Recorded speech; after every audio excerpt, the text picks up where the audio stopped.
Imagine a small, quiet town in Indiana, the kind of place where everyone believes nothing truly terrible could ever happen.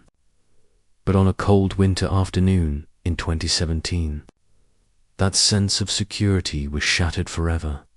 To teenage girls, Abby Williams and Libby German walked along the old wooden Monon High Bridge, their laughter carried by the icy wind, smiles lingering on their faces. They were ordinary girls with ordinary dreams, yet that day the ordinary would vanish into horror. Just a few hours later, a chilling silence enveloped the surrounding woods. Abby and Libby never returned home. The following morning, search teams discovered their bodies near a small creek. The discovery sent shockwaves through the town. Fear, disbelief, and sorrow hung over Delphi like a thick fog. But the nightmare did not end there. The girls' phones captured a haunting fragment of their final moments. A stranger, a man whose presence alone radiated menace, stepping closer and closer toward them. Every frame of the shaky video froze the town in terror, replayed in news outlets across the nation. Who was the person who brought darkness to a place once considered safe? And how could such a horrific crime happen in broad daylight, on a familiar bridge, in a town that had never known anything like it? This is the story of the Delphi Murders, the chilling mystery of Monon High Bridge. A tragedy that left a nation haunted, a small town forever changed, and families left grappling with a grief too profound to describe. Every detail, from the laughter on the bridge to the eerie final video, reminds us that even the most peaceful communities can conceal shadows darker than anyone ever imagined. Delphi, a small, quiet town tucked away in the heart of Indiana, where life seemed to move at a steady, peaceful pace. Here, everyone knew everyone else. The corner store clerk who greeted every customer by name. The old carpenter whose hands had built and repaired generations of homes. Children kicking a soccer ball in the churchyard on warm summer evenings. Crime was a stranger in this town, and fear seemed like a word meant for faraway cities. Not for this close-knit community, amidst this calm. A particular path carved its way through the thick, whispering forests, historic trails.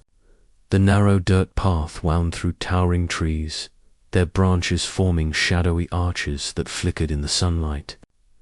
At the end of the trail stood the Monon High Bridge, an old wooden relic from a long-abandoned railway line. The bridge loomed high above a deep ravine, its creaking planks sagging under the weight of time. For locals, it was both a symbol of history and a source of unease.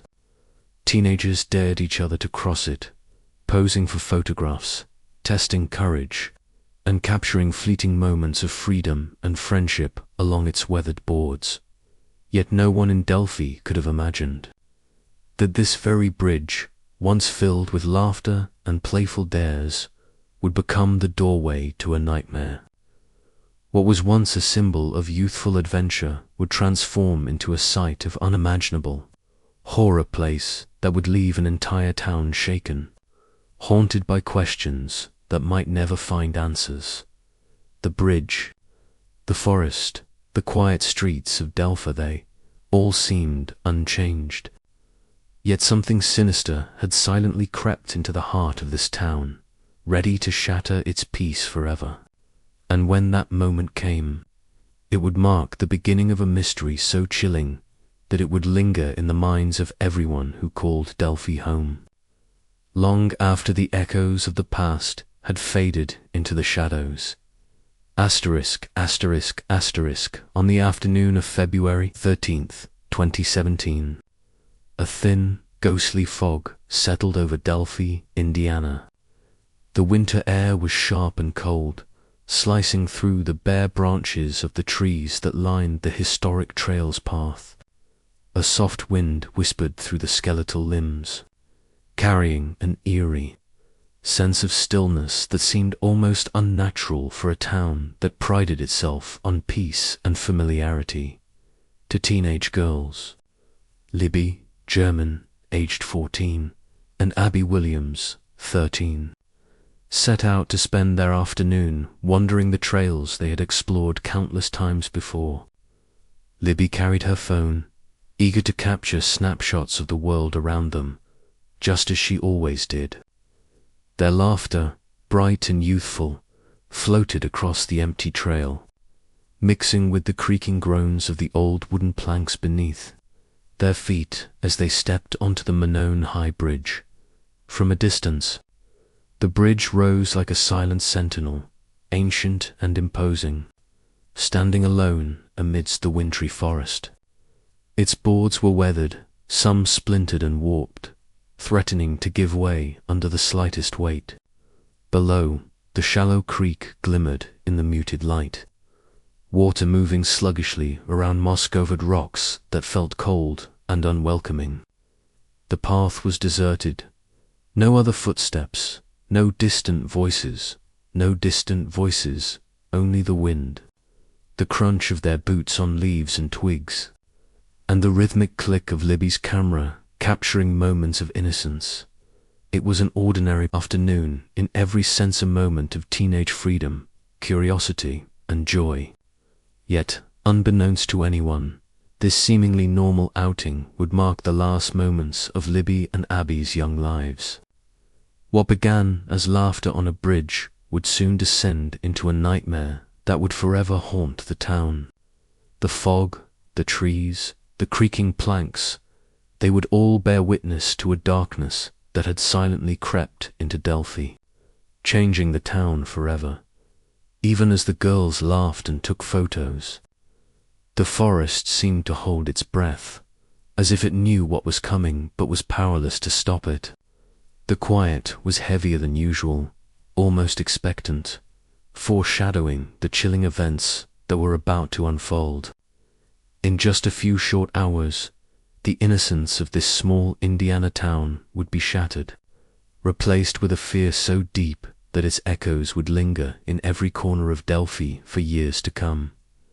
Asterisk, asterisk, as the late afternoon sun dipped behind the bare winter trees, the sky over Delphi gradually turned from pale gold to deep grey. Inside the small kitchens of Abby and Libby's homes, parents busied themselves with preparing dinner, expecting the girls to return any minute.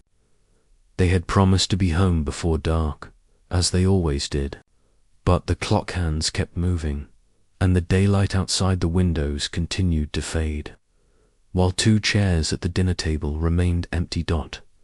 At first, no one panicked.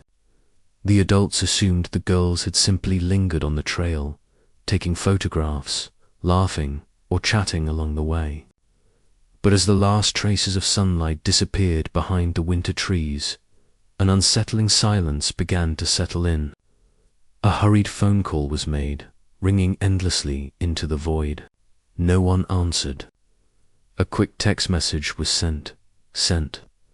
Nothing came back. Anxiety crept in, slow and cold. Libby and Abby were not reckless children. They had never wandered off alone after dark, when repeated calls yielded only silence. A gnawing sense of dread began to take hold. Word of the girls' absence spread quickly through the small streets of Delphi.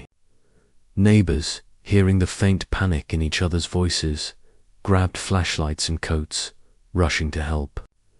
Families joined together, forming an impromptu search party along the trails they all knew so well.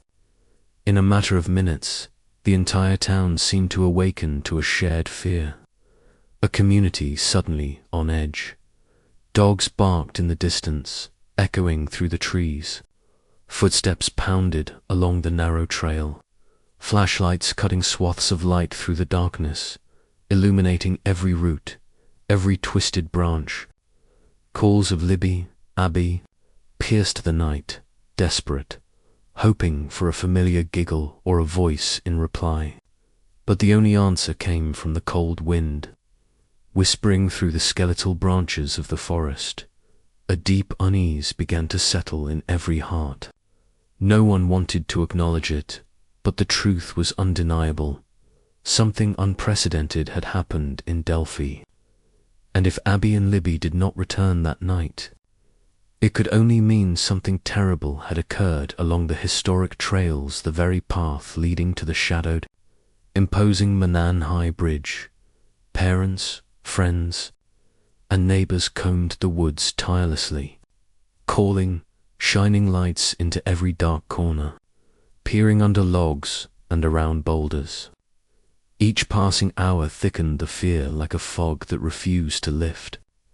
The community had always taken comfort in knowing each child, each neighbor, each familiar face, but that night, Delphi felt fragile, exposed, haunted by a possibility too terrible to name. By the time darkness fully swallowed the town, the reality had begun to sink in. The laughter and carefree energy of the afternoon had vanished, replaced by the raw, aching uncertainty of a small town suddenly faced with the unimaginable. Delphi, a place where nothing bad ever happened, was no longer the same. Asterisk.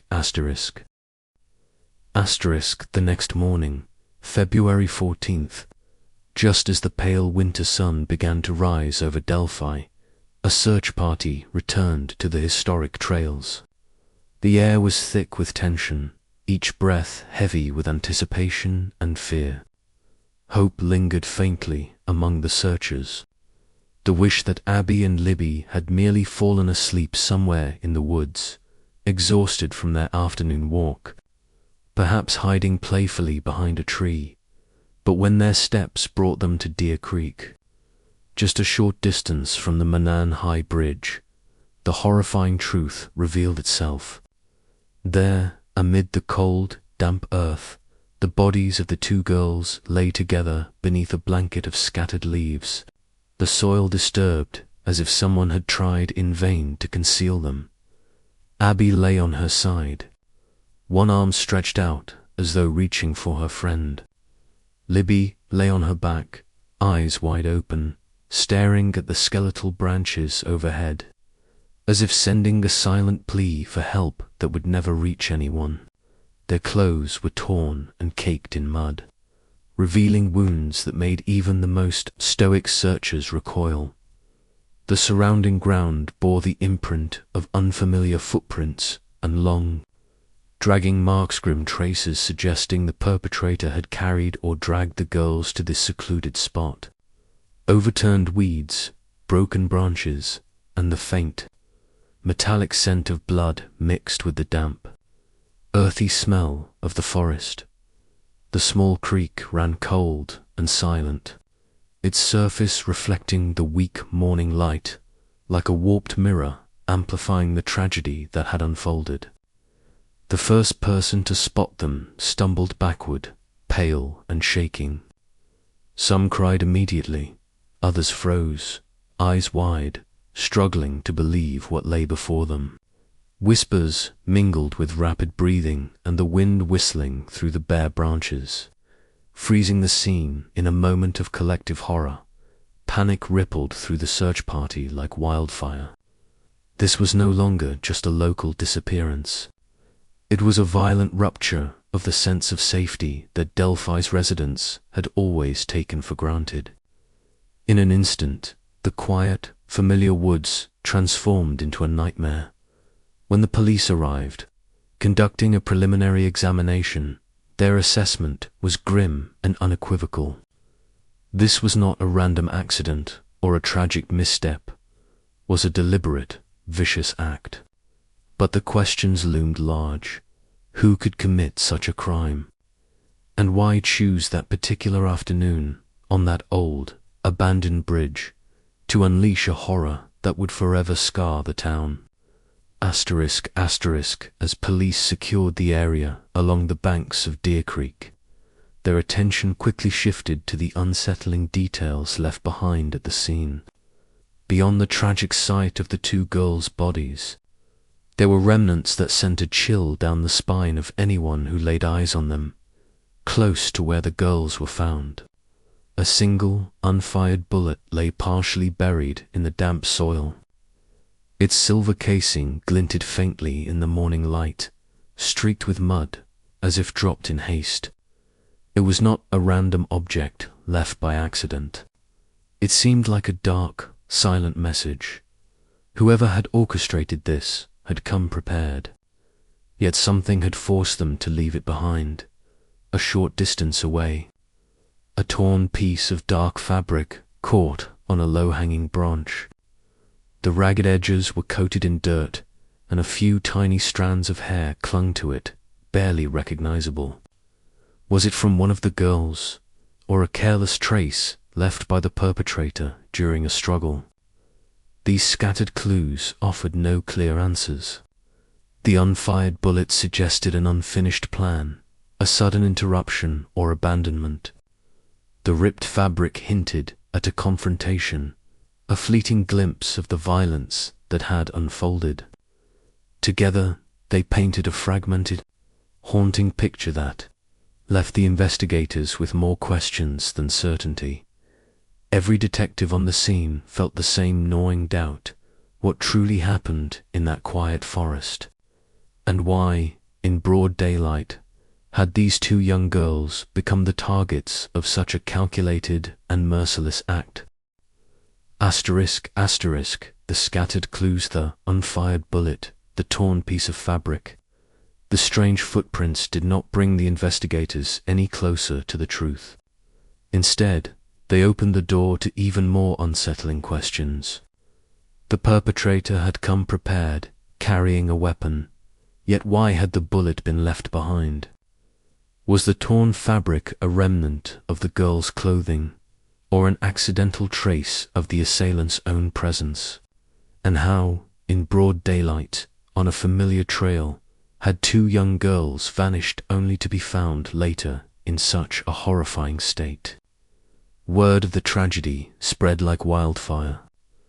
Within hours, the quiet town of Delphi, where everyone knew each other, was shaken to its core. Residents poured into the streets, gathering outside homes, cafes, and small convenience stores, whispering anxiously. Every conversation, every murmured question revolved around Abby, Libby, and the Monon Bridge. The initial shock quickly gave way to a deeper sense of unease. Parents clutched their children tightly, refusing to let them roam freely once the sun dipped below the horizon. Doors that had once stood open were now locked, blinds drawn tight, as if the townspeople were trying to shield their families from an unseen darkness lurking nearby. Children who had once run freely through the streets now pressed their faces to foggy windows, peering out hesitantly, afraid to step outside at the small coffee shop in the town center. Groups huddled together, exchanging theories and glances of suspicion. Everyone asked the same question: was the perpetrator a stranger who had wandered into Delphi, or was he someone they knew, someone living quietly among them? Distrust began to creep into daily life, making the simple gestures of greeting a neighbor feel strained, awkward, and suspicious. The town's once clear and safe atmosphere had thickened, heavy and suffocating, as if a permanent fog had settled over it. An invisible fear blanketed every street, every house, every glance exchanged between neighbors. Each step, each fleeting look carried the weight of uncertainty and dread. This was only the beginning of a period of unrest unlike anything Delphi had ever known. A small town forced to confront the shadow of a killer, still lurking in plain sight. A presence unseen but deeply felt by all who called this town home. Asterisk, asterisk, asterisk, the devastating news spread from house to house. But no heart in Delphi felt the weight of loss as profoundly as the families of Abby Williams and Libby German. In the first hours after the girls' bodies were discovered, disbelief gripped everyone who heard. Mothers screamed in anguish, until their voices broke, while fathers stood frozen, eyes red and brimming with tears, unable to utter a single word. In the days that followed, both homes were constantly filled with visitors, friends, even strangers coming to offer condolences, share memories, or simply sit in silent solidarity. Yet no words could soothe the unbearable emptiness. Photographs of the girls, their bright smiles and innocent eyes captured in moments of carefree joy, now stared back from tabletops and walls like haunting reminders of lives abruptly stolen. Some mothers instinctively left a plate of food out for their child at dinner, only to burst into tears when realizing the chair beside them would remain forever empty. Abby S grandparents lit candles each evening on their front porch, whispering prayers for their granddaughter's soul and begging for answers that might never come. Meanwhile, Libby's family made a determined stand before the media, sending a clear and unwavering message: we will not rest until we know what happened to our daughter. Amid the anguish, a fragile glimmer of hope persisted. Hope that the police would find the perpetrator. Hope that justice, even delayed, would finally arrive. Hope that the memory of Abby and Libby would not remain defined solely by tragedy, but could instead inspire the community to remain vigilant, to come together, and to fight for truth. On the silent, cold nights that followed, the town of Delphi no longer heard only the rustling of leaves through barren winter trees. The air carried sobs whispered into the darkness, prayers whispered on porches and in bedrooms, and the heavy silence of hearts mourning what they had lost, the innocence and joy of 2 young lives stolen too soon.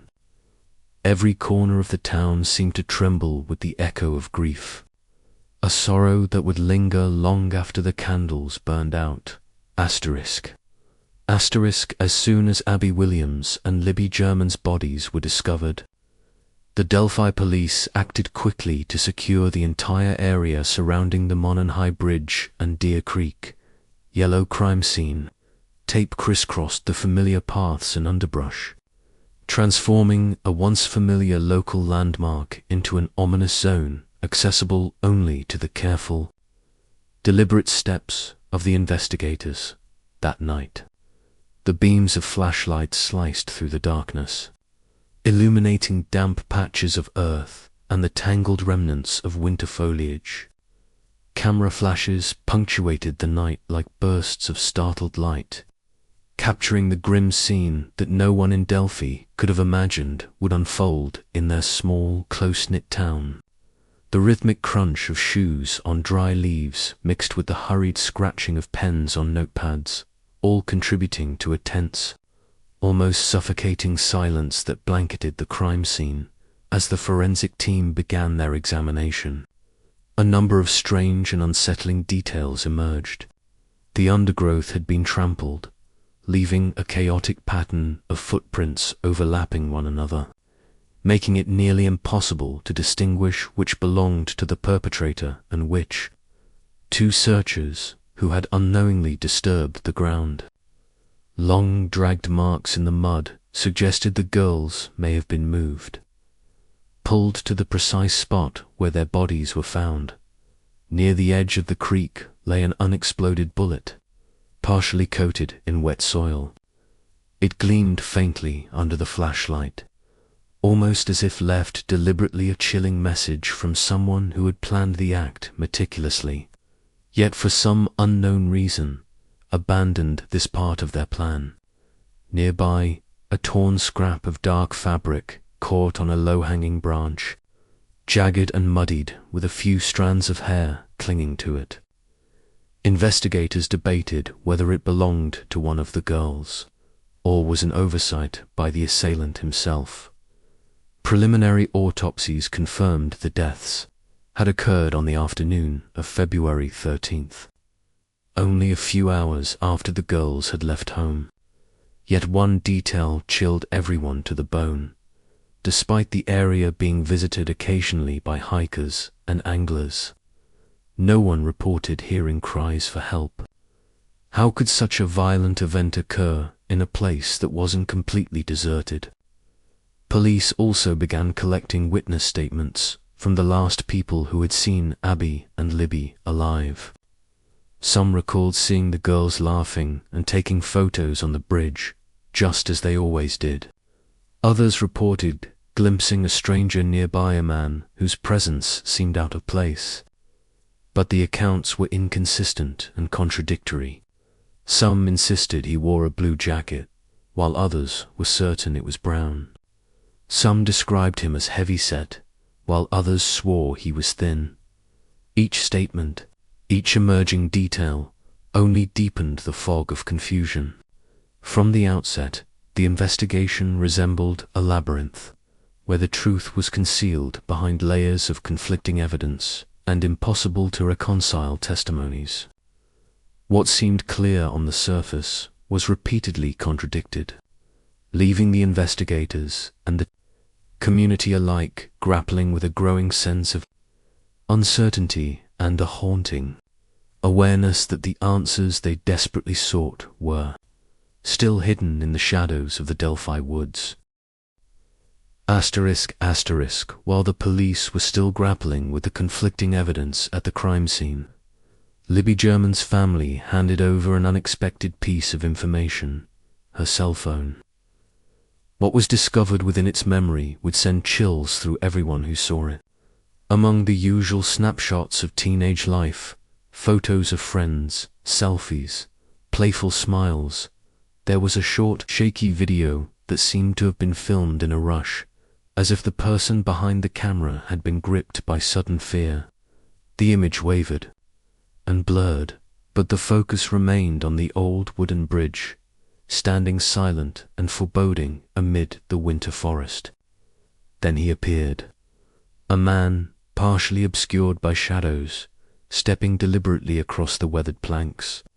He wore a dark blue jacket and faded jeans, moving with a strange combination of heaviness and purpose. The camera never clearly captured his face, but the rigid posture, the deliberate pace, conveyed a sense of menace impossible to ignore. Even without a clear visage, the mere presence of this figure caused an unsettling tension that lingered long after the video ended.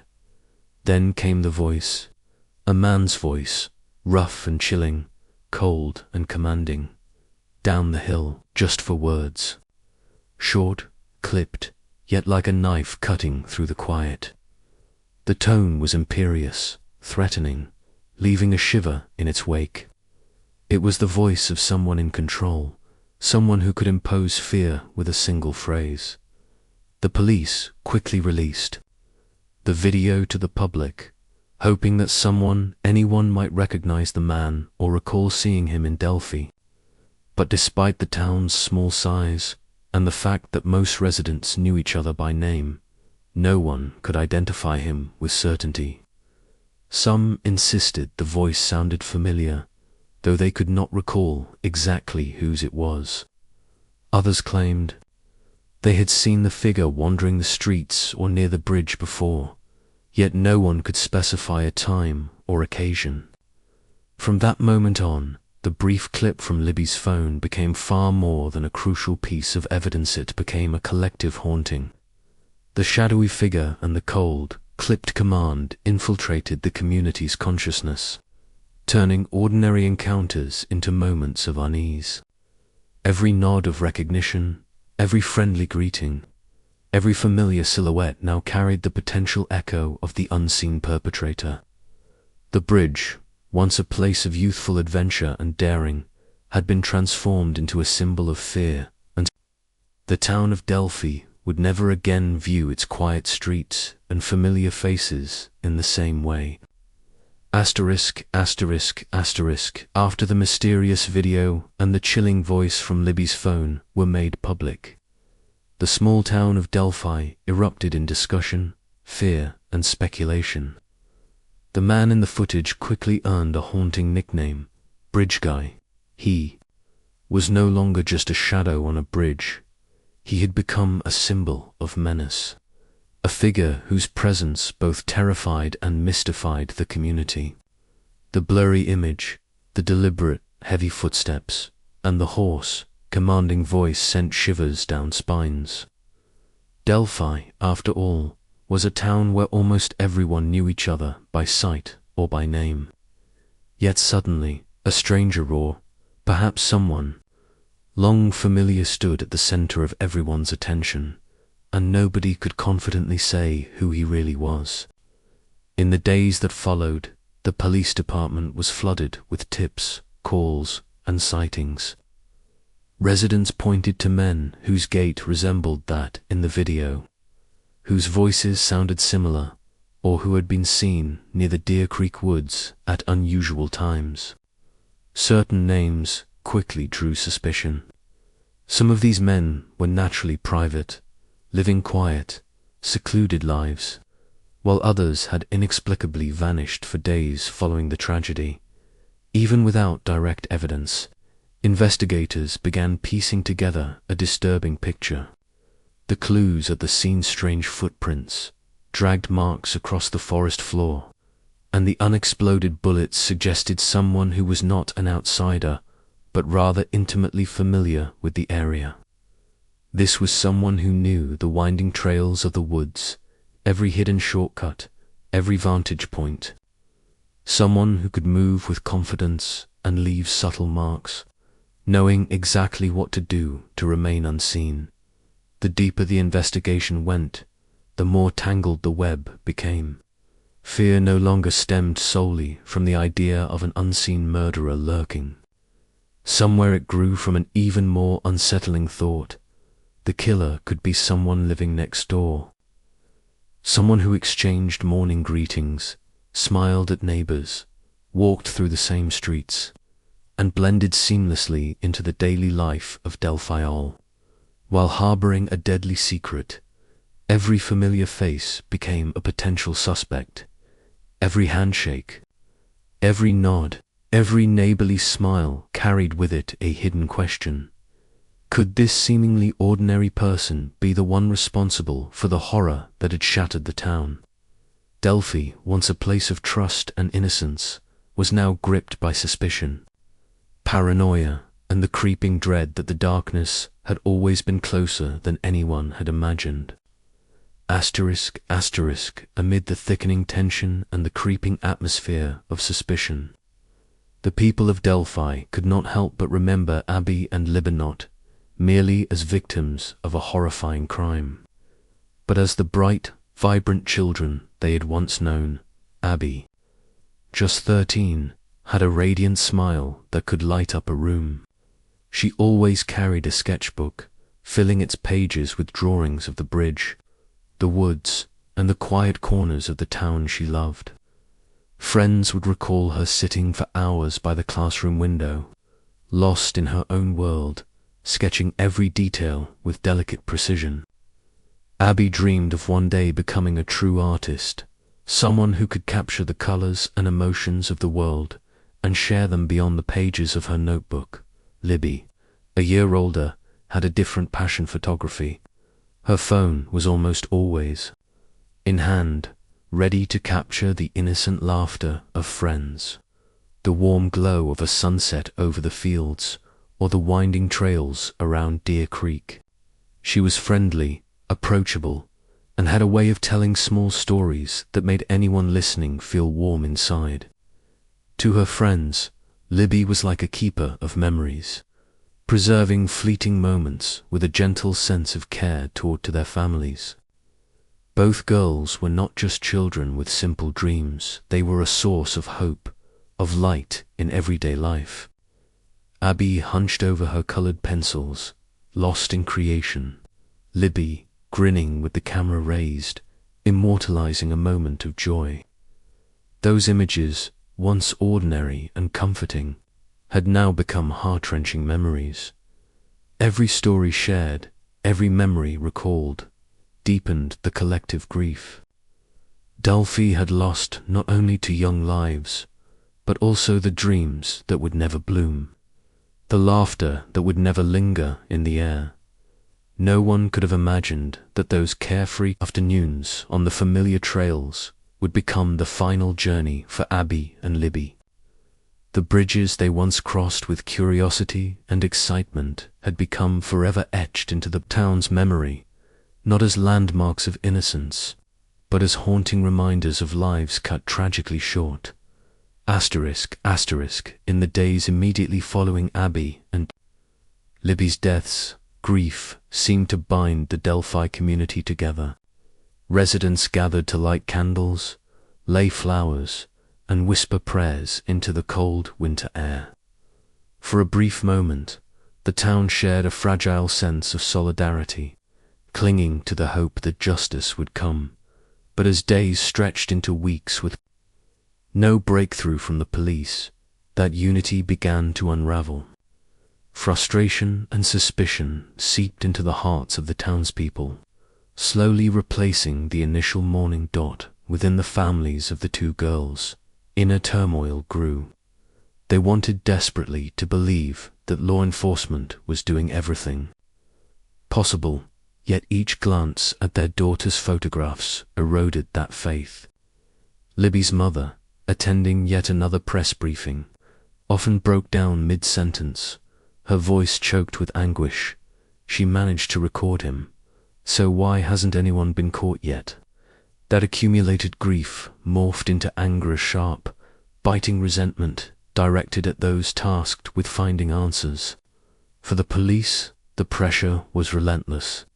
They had to carefully control the flow of information to protect the integrity of the investigation, all while facing an unyielding public scrutiny.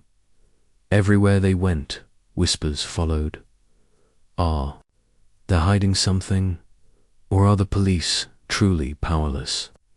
Some officers became so weary of the judgmental gazes that they avoided local diners and coffee shops, afraid of meeting the cold, suspicious eyes of neighbors.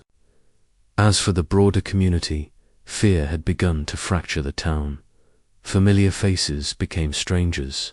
Friendly greetings turned cautious, hesitant, loaded with unspoken suspicion. Rumors spread like wildfire. "I saw him near the woods that day. That man has been acting strange lately. He must know something." Certain local men found themselves unwittingly cast as suspects, merely because their build or voice vaguely resembled the shadowy figure in Libby's video. Some families were ostracized, their children whispered about and pointed at in school hallways. Suspicion gnawed at bonds that had held the tight-knit town together for generations. The question haunted Delphi like a relentless echo, seeping into every restless sleep. Could the killer be living right among us? Could he still be walking past our doors every day, smiling as if nothing happened?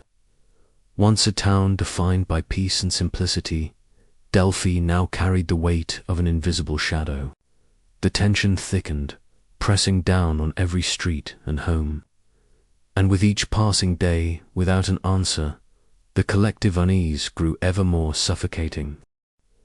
Then, what had seemed like small, almost insignificant details suddenly transformed the entire investigation. In the re-examined forensic reports, the bullet left behind near Deer Creek and the fragment of torn fabric once thought to be minor, even inconsequential, revealed a haunting new significance. The bullet was no ordinary round. It was a rare type of hunting rifle ammunition, registered to only a few residents in Delphi. The fragment of fabric, painstakingly analyzed for fibers, matched a limited edition protective jacket sold exclusively at a local store, a jacket only a handful of men in town had purchased over the years. It was as if the shadows of the killer had imprinted themselves on these objects. These were no random artifacts of chance. They were evidence of someone real, someone familiar, and that familiarity carried an unbearable weight. The implication was chilling. The murderer could be someone living quietly among them, sharing the air they breathed, laughing in the same streets, shaking hands with neighbors, greeting friends each morning, all while hiding a terrifying secret. Word spread through Delphi, slowly but with an almost tangible weight, like oil seeping into water. The news rippled from the diner on the corner to the empty side streets, seeping into homes and workplaces alike. People began to look at each other differently. Friends who had once shared jokes and confidences now exchanged wary glances. Neighbors who had once waved happily in the mornings now hesitated, instinctively reading one another's expressions for hidden threats. "What if that bullet belongs to someone I know?" whispered across countless households, carried by the fear in every tone.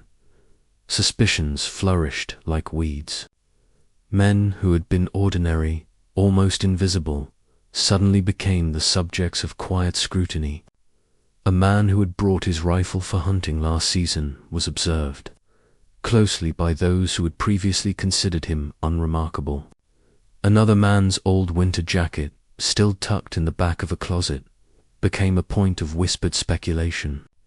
Even mundane behaviors agate down the sidewalk.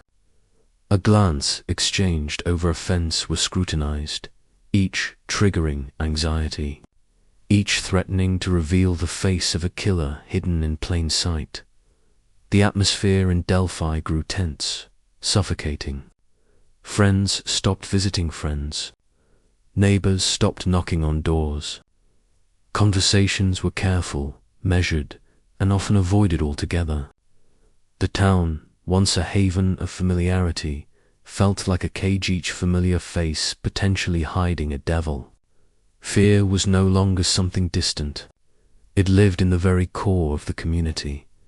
Even more unsettling was the psychological toll. Children glanced over shoulders, sensing unease they could not articulate. Adults walked the streets in muted fear, assessing everyone they passed. Community gatherings, previously warm and lively, were now shadowed by silent questions. Who among us could be capable of such violence? Could the killer be standing beside us right now, smiling, nodding, pretending to mourn, while concealing a heart full of malice? Meanwhile, investigators were acutely aware of the implications.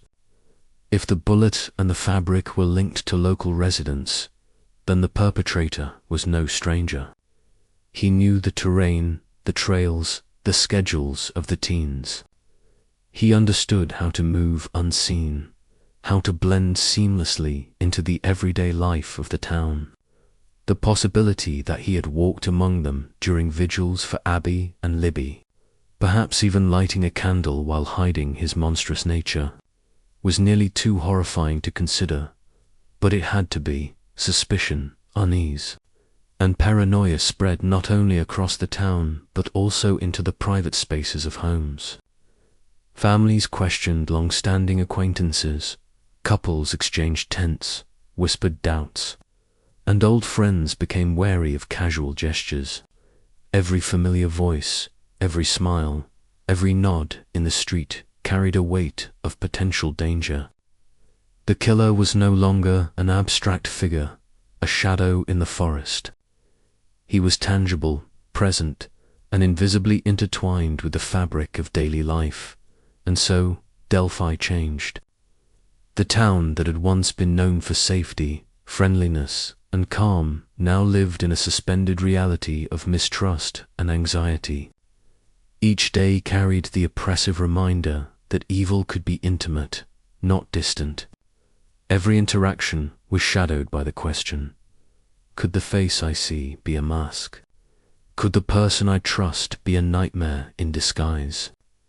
From that moment, a new, darker shadow fell over Delphinaud, the fear of an unknown stranger, but the paralyzing realization that anyone familiar could be harboring unspeakable evil.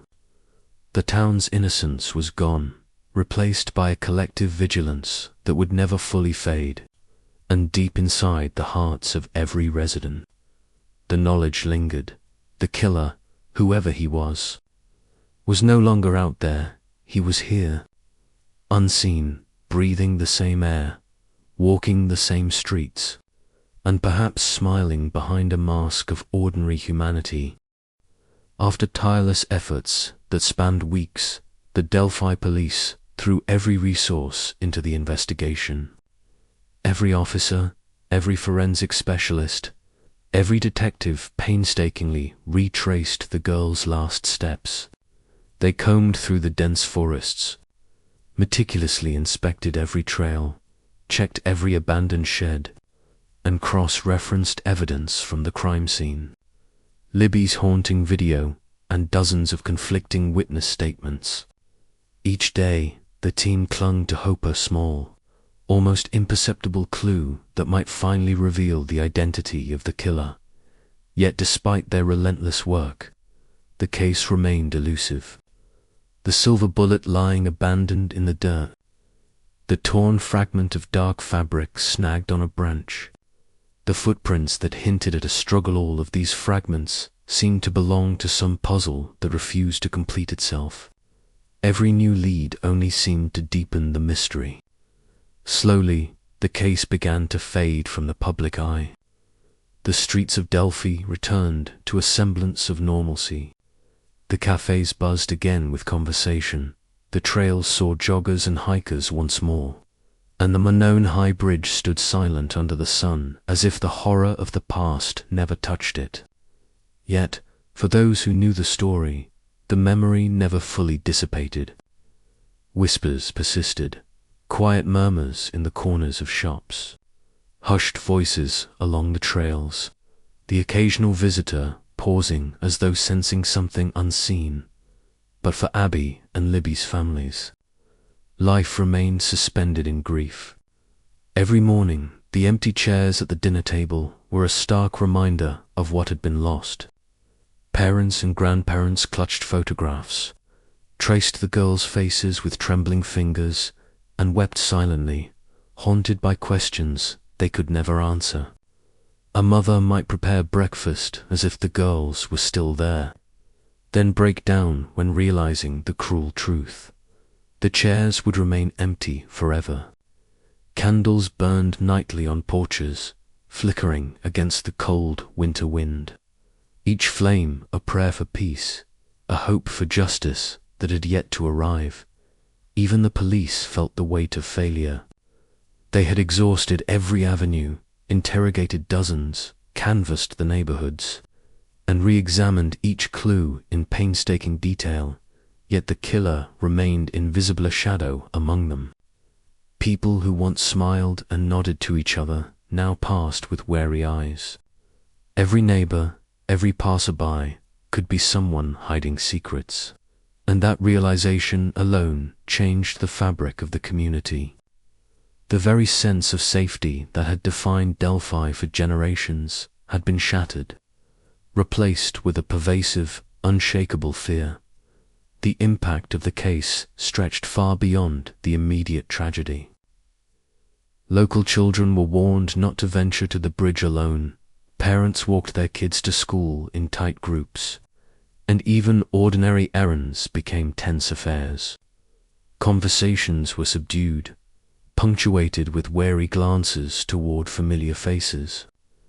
The idea that the murderer could be someone they knew, someone who worked in the same shop, waved hello every morning, or laughed beside them at community events, was more terrifying than any stranger lurking in the woods.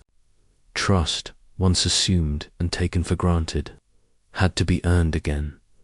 Even years later, the tragedy continued to cast its long shadow. Monon High Bridge, once a place of youthful challenge and carefree adventure, became a quiet monument to loss. Hikers paused, remembering the girls. Locals spoke in hushed tones, warning newcomers with a mixture of sorrow and vigilance. The story, while slowly fading from headlines, refused to disappear from memory. Every winter wind, every creaking board, every rustle of leaves along the trails whispered reminders of that fateful February afternoon. For the families, The world continued to move forward, but they were trapped in a time loop of grief. Their prayers were relentless, their hope fragile.